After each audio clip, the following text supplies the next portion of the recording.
Permata TV YouTube Indonesia dengan bangga mempersembahkan sebuah storytelling kekinian abad ini, diangkat dari karya besar Esa Mintarja yang sangat populer di masanya, berlatar belakang kisah tanah Jawa masa lampau, tepatnya di penghujung kejayaan kerajaan tanah Jawa, dengan judul Kisah Api di Bukit Menoreh.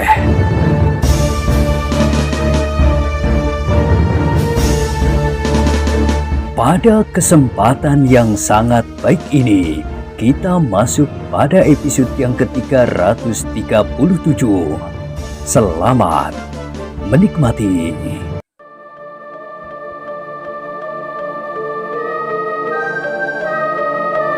Pada episode sebelumnya telah diceritakan, para pengawal yang mengawasinya pun kemudian mengikuti mereka pula untuk mendengar apa yang telah mereka lihat di dalam rumah yang penuh dengan teka-teki itu.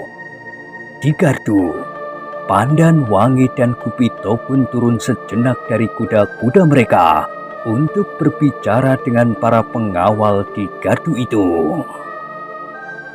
Aku tidak melihat apapun yang mencurigakan di rumah itu, berkata Pandan Wangi. Kami juga tidak melihat, berkata pemimpin pengawal.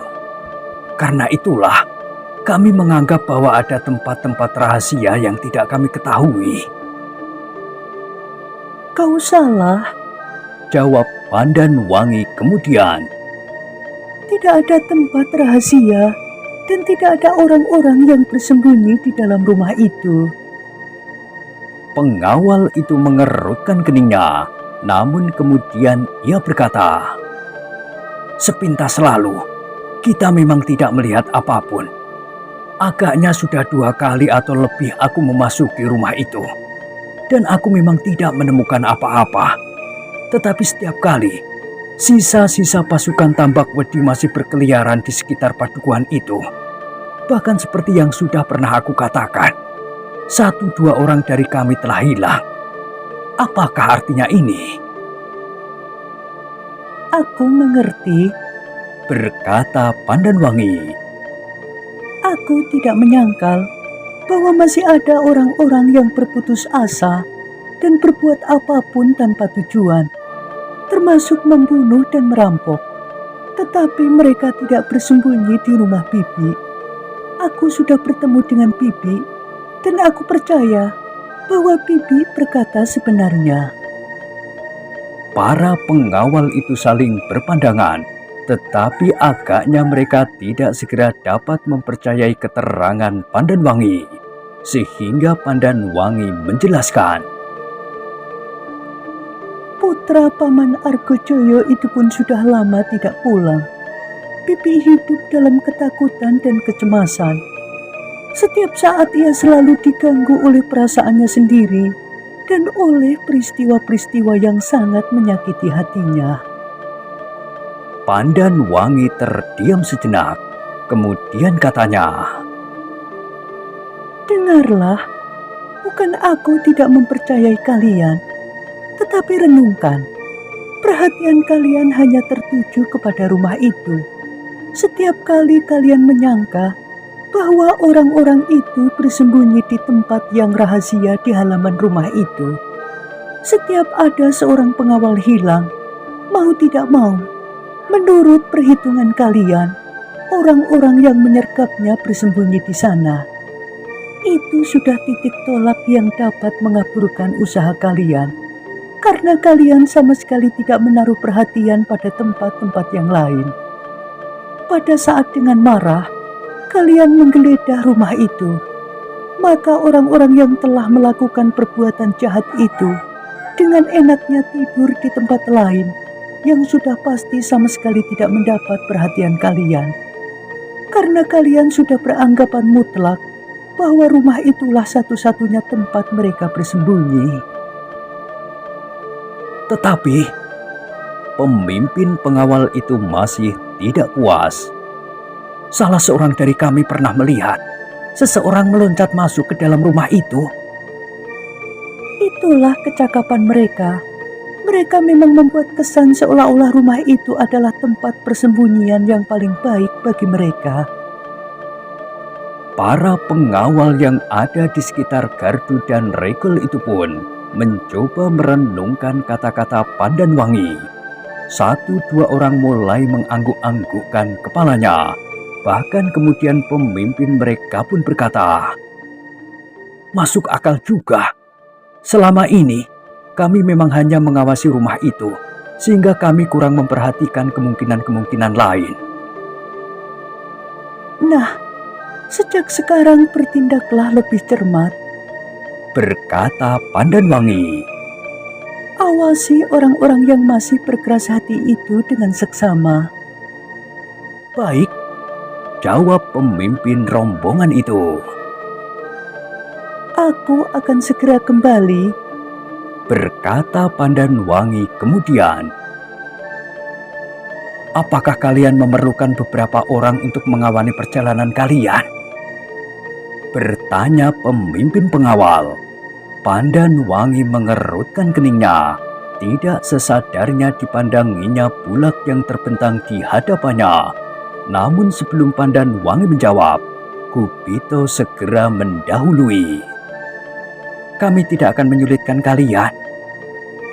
Itu tugas kami," jawab pemimpin pengawal itu. "Dalam perjalanan kembali, mungkin kalian akan berpapasan dengan mereka dalam jumlah yang tidak seimbang. Apalagi kalian berdua. Kami mempergunakan kuda-kuda kami, sehingga apabila orang-orang itu tidak berkuda, kesempatan untuk membebaskan diri cukup besar." Kupito berhenti sejenak dan Pandan Wangi menyahut, Sudah tentu, orang-orang itu tidak mempergunakan kuda. Bukankah begitu? "Iya, mereka memang tidak berkuda." Karena itu, biarlah kami pergi berdua. Para pengawal itu pun mengangguk-anggukkan kepala mereka dan pemimpin mereka berkata, "Baiklah."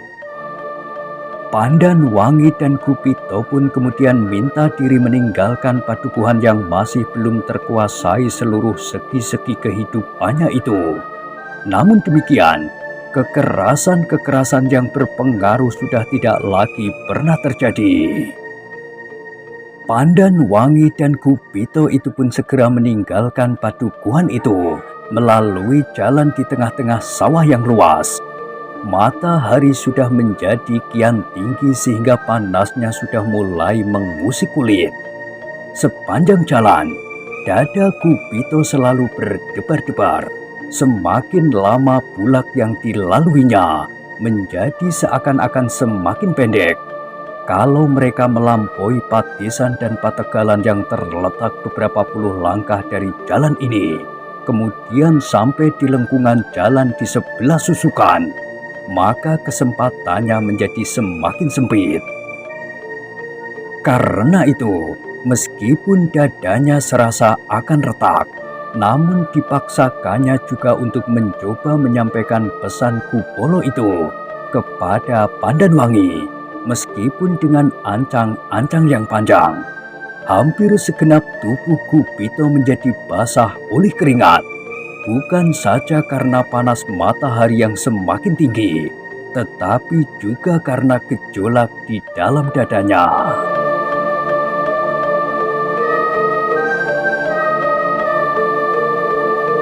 Persetan. Kupito menggeram di dalam hatinya. Bukan untuk kepentinganku sendiri. Apapun akibatnya, bukan menjadi tanggung jawabku. Aku hanya akan menyampaikan hasilnya saja kepada Kupolo.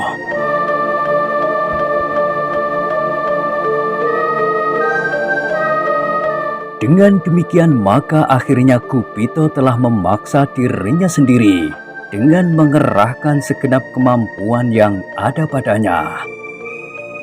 "Pandan Wangi," suaranya gemetar. "Kenapa kau begitu tergesa-gesa?" Pandan Wangi berpaling. Ia melihat kegelisahan di wajah Kupito. Apakah aku tergesa-gesa? Ia bertanya. Kita berkuda terlampau kencang, jawab Kupito. Pandanwangi mengerutkan keningnya. Katanya, Kita berada di daerah yang belum kita ketahui keadaan yang sebenarnya. tetapi daerah ini sudah aman. Pandanwangi mengangguk-anggukkan kepalanya. Mungkin, tetapi bukankah menurut keterangan para pengawal, masih juga ada 1-2 orang yang sering mengganggu di daerah ini?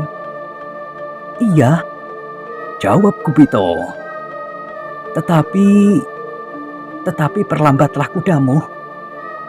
Pandanwangi menjadi heran, namun tanpa sesadarnya ia pun menarik kendali kudanya, dan dengan demikian maka perjalanan mereka pun menjadi semakin lambat. Pandanwangi, suara Kupito menjadi semakin gemetar, sehingga Pandanwangi pun menjadi semakin berdebar-debar. Hampir meledak, Kupito kemudian berkata, "Ada sesuatu yang ingin aku katakan, Wangi." Kini dada Pandanwangi benar-benar berdesir tajam. Dipandanginya wajah Kupito sesaat, kemudian kepalanya tertunduk dalam-dalam. Tetapi Kupito menyadari keadaan dirinya, betapapun kegelisahan melanda jantungnya, namun ia masih berusaha untuk tidak menumbuhkan salah paham, sehingga dengan suara gemetar ia berkata, "Bukankah sudah aku katakan bahwa Kupolo sekarang menjadi semakin dewasa?" Pandanwangi tiba-tiba mengangkat wajahnya. Kerut-merut di keningnya membayangkan 1001 macam pertanyaan. "Pandanwangi," berkata Kupito tergagap, "apakah kau mau kita berhenti sebentar, supaya aku tidak salah mengucapkan kata-kata?" Pandanwangi tidak menjawab. Dadanya menjadi semakin berdebar-debar, tetapi ia menganggukkan kepalanya.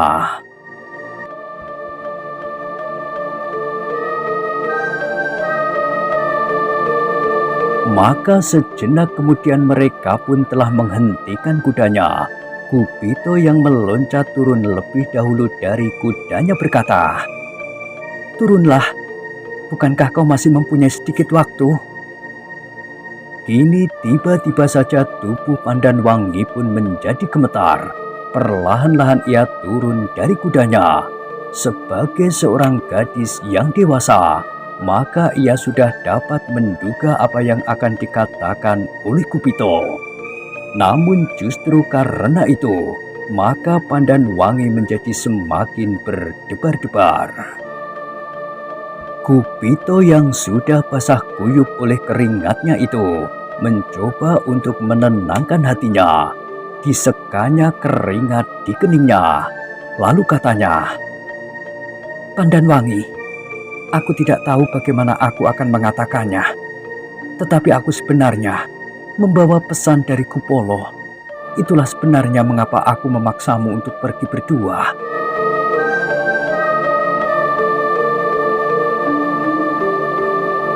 Sepercik warna merah membayang di wajahnya, sedang kepalanya pun menjadi semakin tunduk karenanya. Namun demikian, terjadi juga kejutan yang menghentak di dada Pandanwangi. Kupito sekedar membawa pesan Kupolo. Apa yang akan dikatakan oleh Kupito adalah ungkapan perasaan Kupolo. Kenapa? Sebuah pertanyaan telah menyentuh hatinya. Kenapa Kupito tidak mengatakan tentang dirinya sendiri? Meskipun demikian, sebuah keraguan-raguan telah mengisruhkan perasaannya pula. Kupolo memang mempunyai kesan yang tersendiri, seorang priang dengan hati terbuka. Tetapi, kenapa ia tidak mengatakannya sendiri? Dalam kebimbangan itu, terdengar Kupito berkata, "Pandanwangi, bukankah kau bersedia mendengarkannya?" Sebagai seorang saudara tua, aku memang wajib menolongnya, memecahkan kesulitan yang selalu mengganggunya siang dan malam. Pandan Wangi tidak menjawab, tetapi kepalanya kini menjadi semakin menunduk. Gadis yang membawa sepasang pedang itu pun kemudian perlahan-lahan duduk di bawah sebuah gerumbul perdu. Setitik air matanya jatuh di pangkuannya. Dengan jari-jarinya gadis itu mengusap sudut matanya yang membasah. Kupito menjadi semakin gelisah. Ia memang tidak biasa menghadapi seorang gadis yang sedang menangis. Karena itu, maka ia pun berjalan hilir mudik di belakang Pandan Wangi. Keduanya sama sekali sudah tidak ingat lagi kepada sisa-sisa pasukan Ki Tambak Wedi. Keduanya sudah tidak ingat lagi bahwa kadang-kadang masih saja ada 1-2 orang yang hilang di dalam perjalanan dari padukuhan yang baru ditinggalkannya ke padukuhan di seberang bulak yang panjang itu.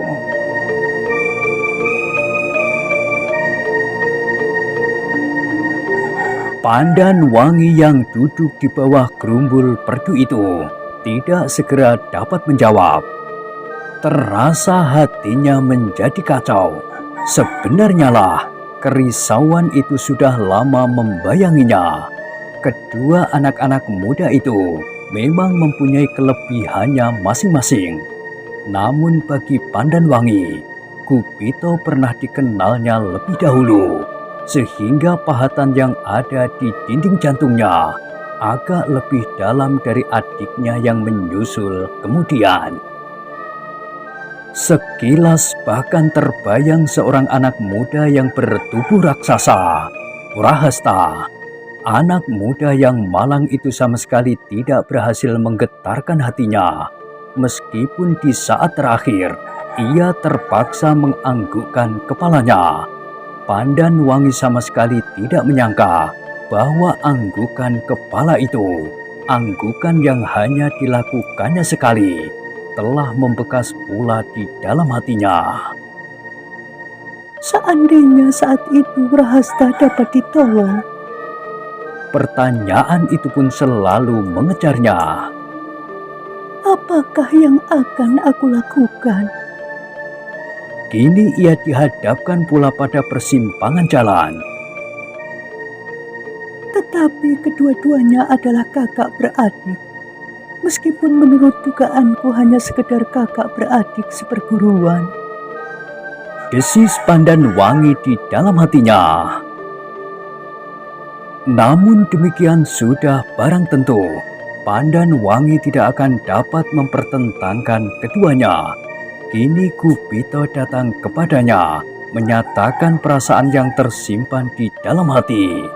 Tapi hati adiknya, Kupolo, Pandan Wangi memang menjadi bingung. Ia tidak tahu manakah yang lebih menggembirakan hatinya. Apakah Kupito menyatakan perasaannya sendiri, atau seperti yang dilakukannya kini?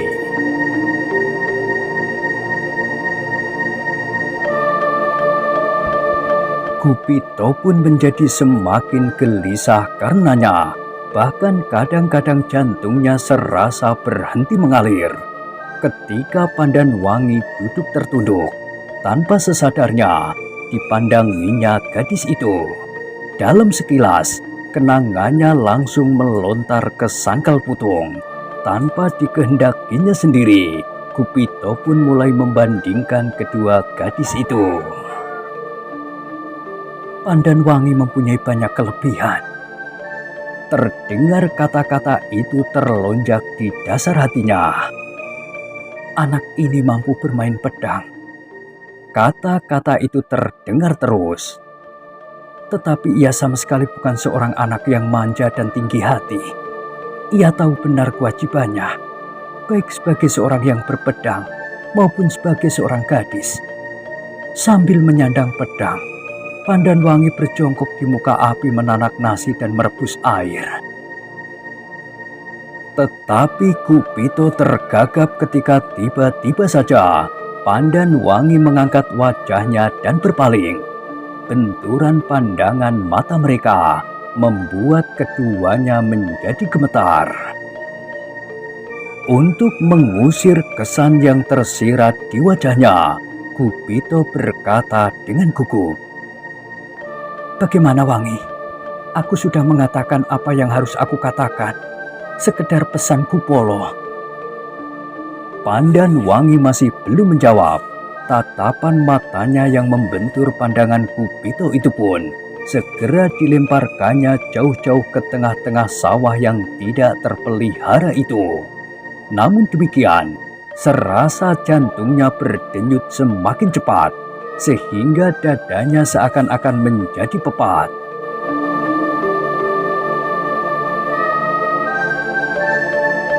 Gupito masih saja berdiri tegak di belakang Pandan Wangi, tetapi kini ia tidak berani menatap rambut yang hitam yang bergerak-gerak di belai angin. Apabila sekali lagi Pandan Wangi berpaling dan menatap matanya, mungkin ia akan terbungkam untuk selanjutnya. "Kau belum menjawab, Pandan Wangi," desak Gupito yang gelisah. Pandan Wangi menarik nafas dalam-dalam, dicobanya untuk menenangkan hatinya yang bergolak. Karena ia tidak segera menemukan jawaban, maka tiba-tiba saja ia bertanya, "Siapakah kalian sebenarnya?" Pertanyaan itu benar-benar mengejutkan Gupito, sehingga kini ialah yang tidak segera dapat menjawab. "Aku akan menjawab pertanyaanmu apabila aku tahu pasti siapakah sebenarnya kalian.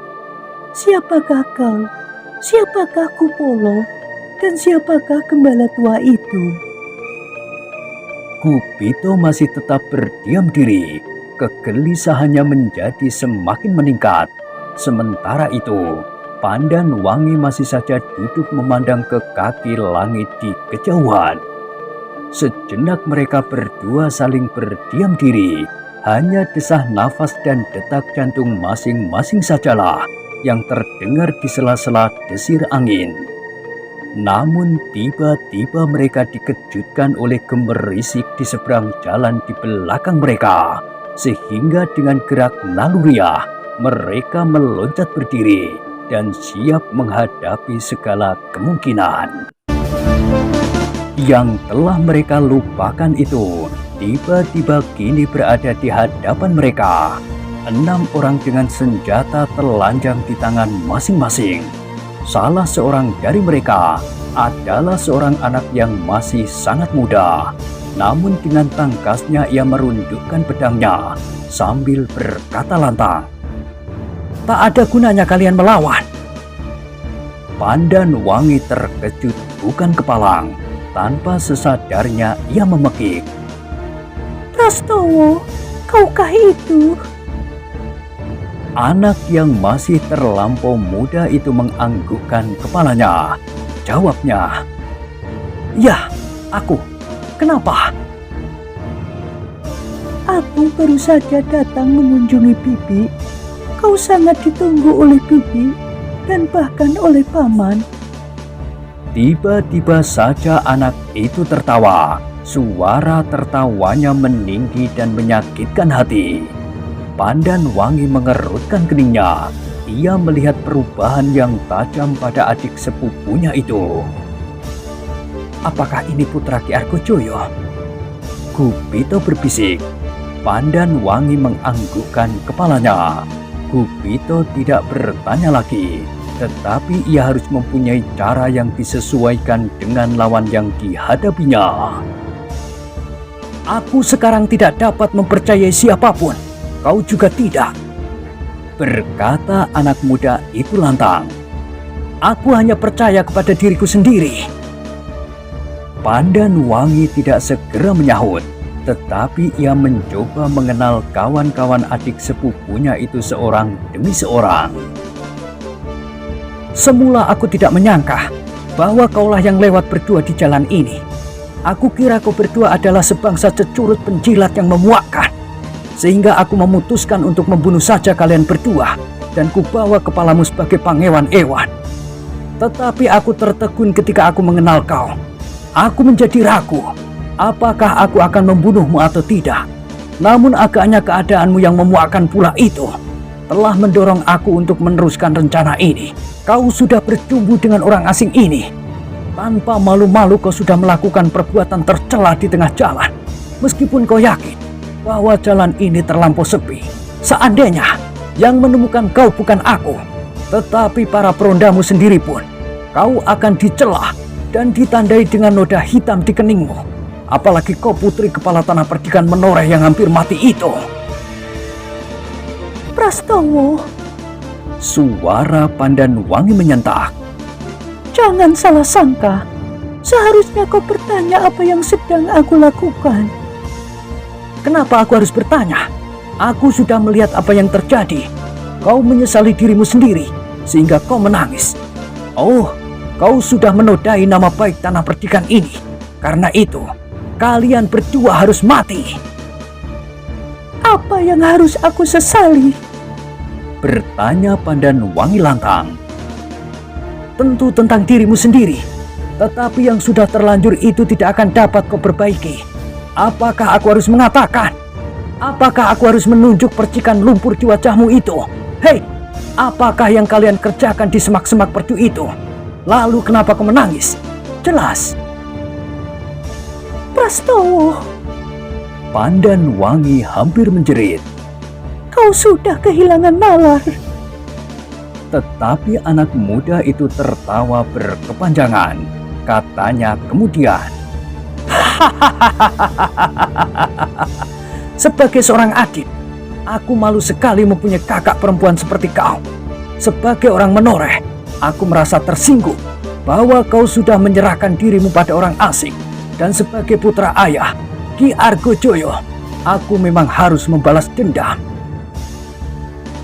Tiba-tiba tubuh Pandanwangi menjadi gemetar. Tuduhan yang terlampau keji itu telah mendidihkan darahnya, sehingga hampir saja ia kehilangan pengamatan diri. Sebagai seorang gadis, ia tersinggung sekali oleh kata-kata adik sepupunya, apalagi semuanya itu tidak benar sama sekali.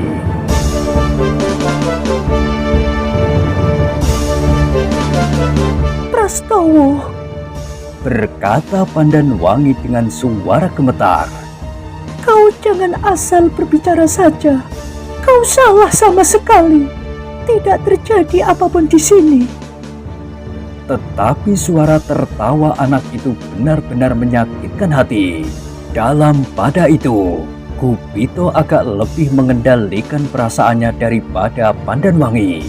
Karena Gupito bukan seorang gadis. Kini justru ia berhasil mengatur detak jantungnya yang semula berdentangan di dadanya. Kisanak, ia mencoba berkata sareh. Pandanwangi memang menitikkan air mata, tetapi sama sekali tidak seperti yang kau duga. Kami berdua baru saja datang mengunjungi ibumu dengan maksud yang sebaik-baiknya. Semula ibumu tidak dapat menerima kami, namun perlahan-lahan ia dapat menyadari keadaannya. Omong kosong. Tunggu, aku belum selesai. Potong Gupito. Namun sebuah penyesalan yang dalam telah mengganggu perasaan Pandanwangi karena usahanya untuk membawamu menghadap Ki Argojoyo gagal. Oh, anak muda itu berteriak. Jangan kalian sangka aku anak kecil yang masih ingusan. Sekarang jangan banyak bicara.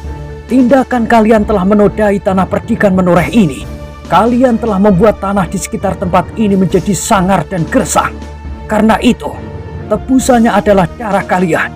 Kalau darah kalian berhasil menyiram tanah ini, maka tanah ini akan menjadi subur kembali. Dosa kalian sudah kalian tebus dengan darah merah kalian. Gupito menarik nafas dalam-dalam. Anak ini agaknya sudah tidak dapat diajak berbicara lagi. Ayo kawan-kawan, berkata anak muda itu. Kita selesaikan saja orang-orang ini. Tunggu, berkata Gupito. Aku tidak menyangka bahwa kau dapat berbuat demikian. Ketika kami melukai Ki Bedosuro, kau agaknya masih dapat berpikir bening. Kau waktu itu bersikap sebagai seorang adik yang baik. Tetapi kenapa tiba-tiba saja kau sudah berubah?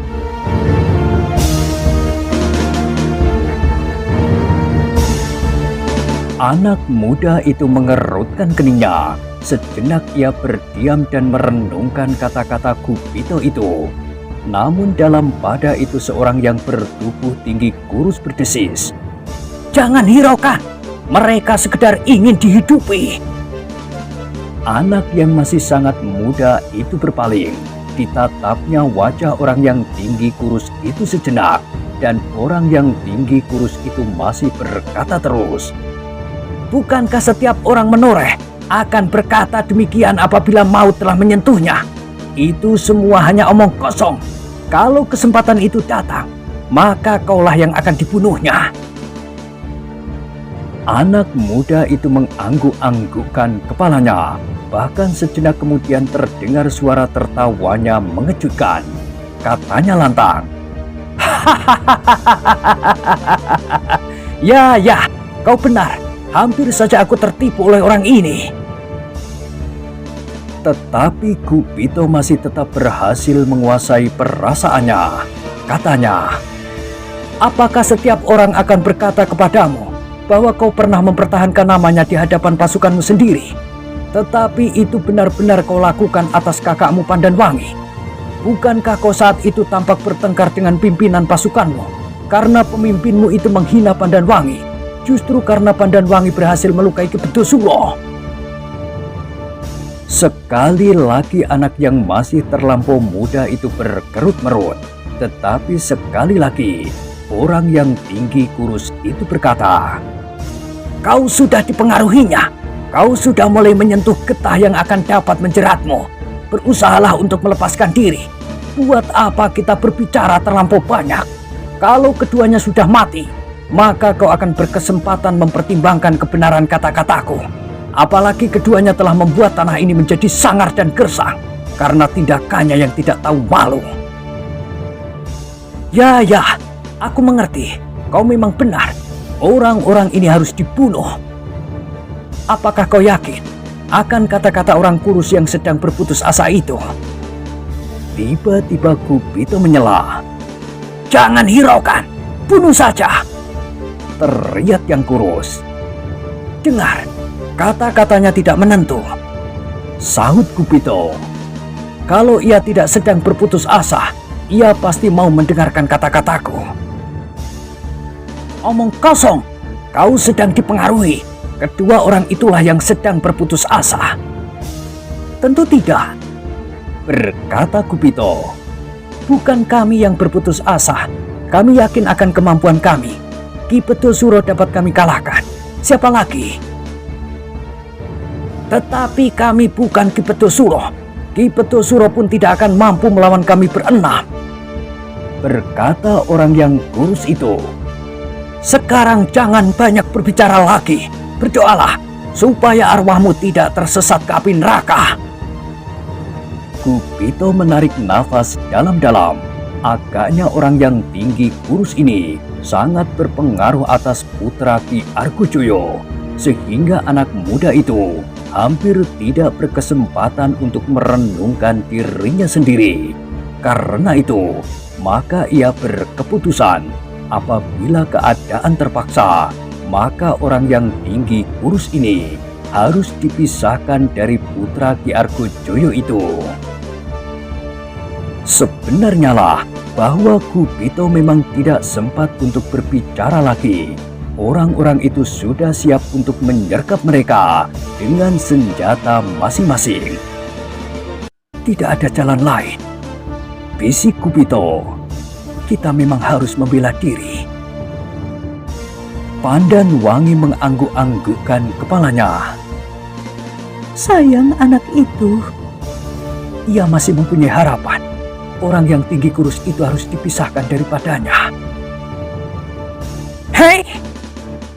Teriak orang yang tinggi kurus ini. Apa yang kau katakan? Kami sedang membicarakan kau, dan kami berkeputusan untuk memisahkan kau dari putra Ki Argojoyo. Hari depannya masih panjang dan penuh harapan. Agaknya kau memang sudah meracuninya perlahan-lahan, sehingga anak itu tidak mau kembali kepada ibu dan ayahnya. Oh, jangan mengikau. Orang yang tinggi kurus itu tiba-tiba saja sudah menyerang. Ternyata ia tangkas juga menggerakkan pedangnya. Yang pertama-tama menjadi sasarannya adalah Kupito. Dengan demikian maka kawan-kawannya yang lain pun segera berloncatan menyerang pula. Beberapa orang bergeser mengambil arah yang lain, tetapi Pandan Wangi pun tidak tinggal diam. Segera ia meloncat menjauhi Kupito, sedang sepasang pedangnya pun telah berada di dalam genggaman. Seperti yang sudah mereka duga, bahwa mereka masing-masing akan berhadapan dengan 3 orang. Ternyata putra Ki Argojoyo itu memilih Kupito sebagai lawannya. Ada sesuatu yang menahannya untuk bertempur melawan kakak sepupunya itu. Kupito pun harus menarik senjatanya pula. Anak muda itu cukup lincah. Pedangnya berputaran di antara kedua senjata kawan-kawannya.